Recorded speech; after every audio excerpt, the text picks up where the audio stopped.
Всем привет, меня зовут Алла, и сегодня мы будем собирать адвент-календарь в виде больших настенных часов в классическом стиле. Макет адвент-календаря для плоттеров или для ручного вырезания можно купить у меня, написав мне по электронной почте или в директ в инстаграме. Все контакты и список необходимых материалов я оставлю, как всегда, внизу в описании под этим видео. В этой версии календаря 31 ячейка. Если вас интересует календарь на 24 дня, то обязательно напишите мне об этом в комментариях. Сборку начинаем с серединки. На центральной детали загибаем зубчики. Стенки этой детали состоят из 3 частей. На каждой из них есть пунктирная линия, но мы ее не загибаем, а используем как ориентир для склеивания внахлёст. Приклеивая стенки по этой линии, вы будете уверены, что они абсолютно ровные и образуют 90 градусов.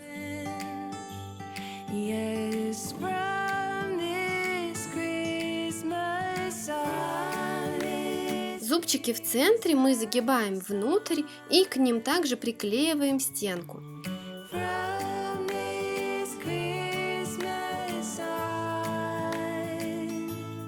Теперь расправим зубчики в верхней части конструкции. Внутренние зубчики загнем наружу, а внешние наоборот внутрь. Теперь эту конструкцию нам нужно закрепить на основании. Для точного монтажа на основании есть специальная разметка в виде пунктирной линии. Стенки у конструкции гнутся, поэтому поставить ее ровно с первого раза скорее всего у вас не получится. Для выравнивания стенок по контуру я рекомендую использовать тонкую палочку. Теперь давайте займемся самой трудоемкой частью нашего монтажа – сборкой коробочек. Каждая коробочка состоит из 3 частей, и сначала мы загнем все держатели на основании, а затем приклеим к торцам основания 2 дополнительные части. На самом деле совершенно не обязательно следовать именно этому порядку склейки. Я, например, сначала полностью склеивала коробочку с одной стороны и только потом приклеивала 3-ю часть конструкции. Я думаю, стоит склеить одну коробочку, и вы сами поймете, как вам будет удобнее. Процесс этот не быстрый, но по-своему приятный и даже праздничный. Я привыкла работать с клеем Уху Twist and Glue, но на самом деле для этих операций он не очень подходит, потому что он довольно долго схватывает. Здесь лучше использовать клей быстрого действия.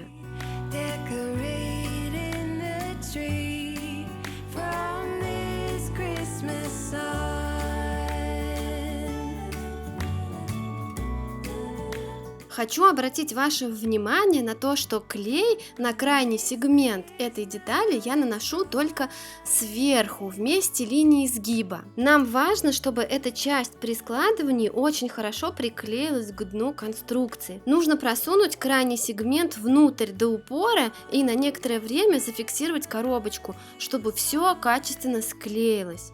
Так коробочка будет выглядеть аккуратной. Теперь нам осталось только сложить стенки и закрывашку.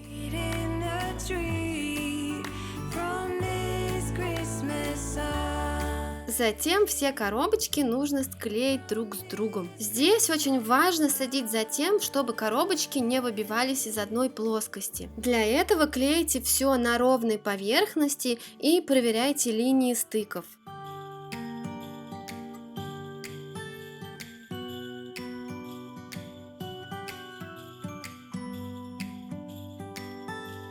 It was the night before Christmas. I was closing down for business. Когда все коробочки будут склеены друг с другом, мы закрепим их на основании. Именно в таком порядке.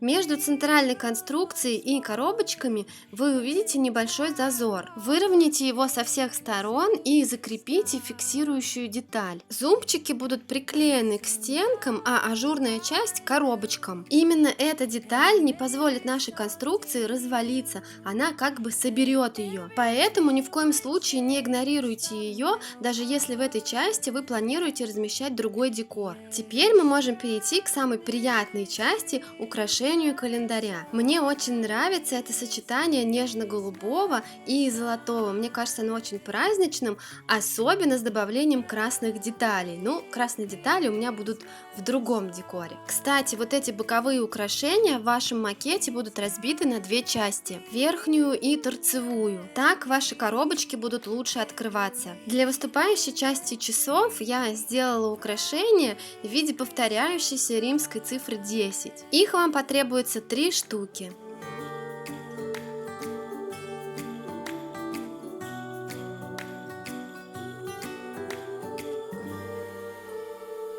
Мне захотелось сделать еще одну контрастную окружность, и я наклеила золотые плашки на крайние части коробочек. Но вы эти детали макета можете просто не использовать, если вам нравится более спокойный, нежный такой дизайн. Золотые цифры на коробочках я нарисовала с помощью ручек Foil Quill. Но мне кажется, здесь также хорошо будут смотреться и черные, и голубые, и даже красные цифры, потому что эти цвета у нас есть на стрелках. Кстати, именно их нам только и осталось смонтировать. Часовой механизм и стрелки я купила в магазине Leonardo. Выбирайте механизм только со съемным креплением. Механизмы с пластиковыми интегрированными держателями нам не подходят, они просто не поместятся в нашу конструкцию. Я советую сразу вставить батарейку и затем уже монтировать коробку в цилиндр. В некоторых отсеках слишком тугие держатели, и можно будет случайно повредить бумажную коробочку. В инструкции к часовому механизму показано, как правильно закрепить стрелки. Но если коротко, то каждая стрелка должна быть плотно закреплена на своей оси. И теперь мы можем установить цилиндр